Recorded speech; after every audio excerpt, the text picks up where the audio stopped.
All right, another episode of Sit Down with Slim.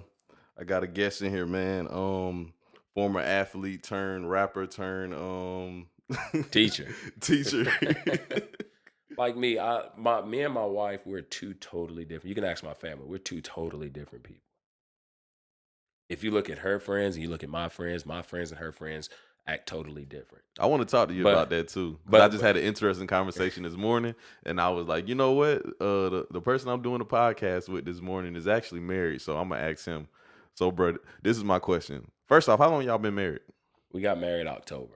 Okay, when did you know she was the one though? That's not the question I have to ask you, but I don't think you ever know. I I never know. I I don't think there was ever a point. I think it's something because say it's like this.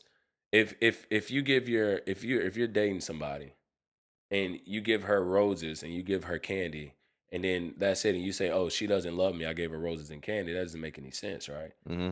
So for me, I think finding somebody that's the one is it's multiple things you have to do because you could say, "Oh, she's the one," but you haven't gone through situations that make you really realize, like, "Oh my gosh, I It gotta takes get, I time, got I right? got or I got to get out of this relationship. I can't do this." And then you say that to yourself, and then you calm down and you think, and then you and her y'all have your hard times, and then finally y'all get back together and y'all talk about it, and then you realize, "Oh, we can go through these situations too." So I don't think you ever know the exact date when somebody's the one. I just think it just gradually becomes that. So my question is your wife your best friend? Yes. And when did you know she was your best friend? Like when did it come that way? When your a best friend is somebody you can, no matter what you do, they always are. They might say it in a different way, Hmm. but no matter what they do, you can see what they're trying to do is to better you in the sense. Now, that doesn't mean your best friend doesn't make mistakes and your best friend doesn't do things that you're like, no, and things like that. You can even look back on things and go, I can't believe they did that. Yeah. But it's more of, I can tell her anything and I won't be judged. She it might be if somebody came to you and told you, "Hey, Rodney, I've been doing meth for the past month. You didn't know about it." You're not gonna just be like, "Oh, okay, that's good, man. Don't worry about that. We're gonna put." No, you're gonna be like, Yeah. you can go, man. What? You're gonna be shocked. Uh-huh. So, but at the end, it's not about you being shocked. You don't stray away from that. You're gonna be like, look, we got to find a way to deal with this.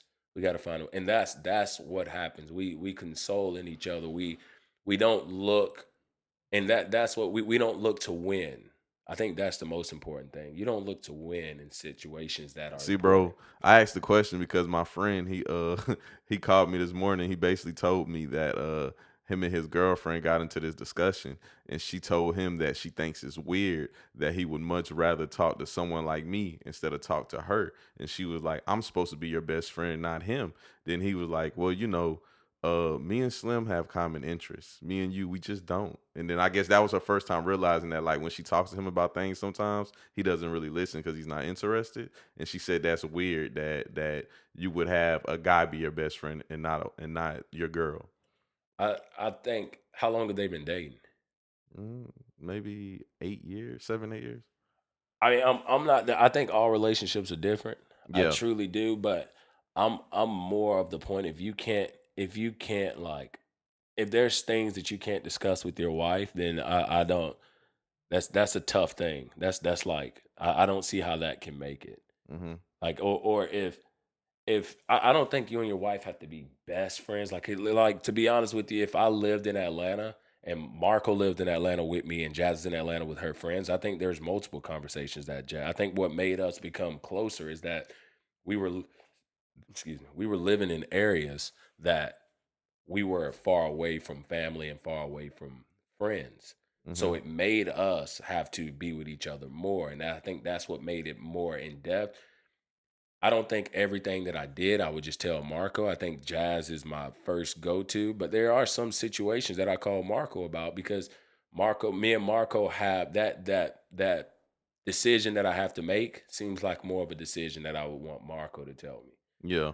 But it's not like I wouldn't ask her either. I would still ask her, but like in the sense I would go to her with that problem. But I would also go to Marco with that problem too and ask him at the same time. Now, what we do is any problems that me and her have, it never leaves. Like I don't call other people about problems that Oh me and yeah, that's Jazz are perfect. having. Like That's perfect. if we got into an argument and I think she's wrong and she thinks I'm wrong, we might get into an argument, leave, and not talk to each other for like 5 minutes, 10 minutes just to calm down. And then next thing you know, one of us is gonna go, "Hey, look, let's talk about this." And then we both sit down and have a conversation, an open minded conversation, trying to understand the other person. I think that's important too. Yeah, and then the biggest thing about that situation is like if you and your wife are having a problem and you tell your friend about it, your friend will probably never like forgive her for that, and you've already moved forward. Yes. Now, one thing I do have is that Marco and Jazz were best friends before me and Jazz started dating. Like they were super close. Uh-huh. So there's no judgment in me telling Marco anything. I don't really tell him anything about us because, like I said, we handle our problems on our own. Yeah. But sometimes, like me and him will be talking, and I'll be like, "Yeah, Jazz does that too."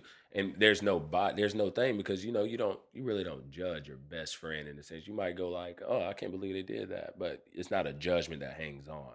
So I think in the situation of my friend, I think what the problem is for them is how they both view love.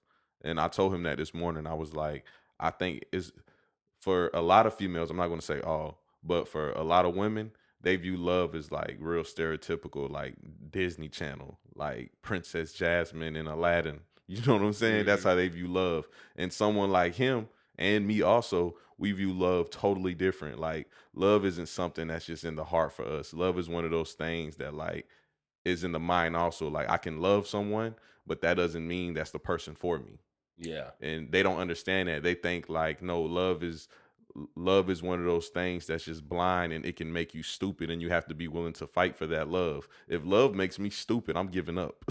Like I'm not going to end up in jail over love or dead over love. No, and that makes sense. I think it's a combination of both.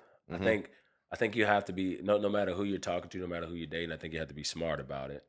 If this person's continuously doing you wrong, I don't think no matter how much love you have for that person, I don't think that's something you should stay a part of. Yeah. But at the same time, I think that if you love someone, you have to understand that that person is going to make mistakes, and you either a going to be able to accept that mistake, or b you're going to be have to let go of the mistake. That's the difference between somebody that cheats on somebody and that person is able to stay with that person, and that person is not able to stay at all with that person. Hmm. That is the difference, and I think it's all based on the person. So what would be your personal definition of love? Hmm. Uh, Mine would. That's a That's a hard that yeah, question, that's a man. hard one, isn't That's a hard it? because you have so many different types. You have family love, you have wife love, you have kids love. Uh-huh. Kids love, it doesn't matter what you do, you're gonna love your kids unconditionally. Yeah. All right. Your kids could do something crazy. Your kids could go rob a bank and do something stupid and whatever and go to jail for 13, 14 years, and you're still gonna love your kids. All Hmm. right, so that's it. There's different types of love in the sense your family is always going to be love, depending on what type of family you grow up in.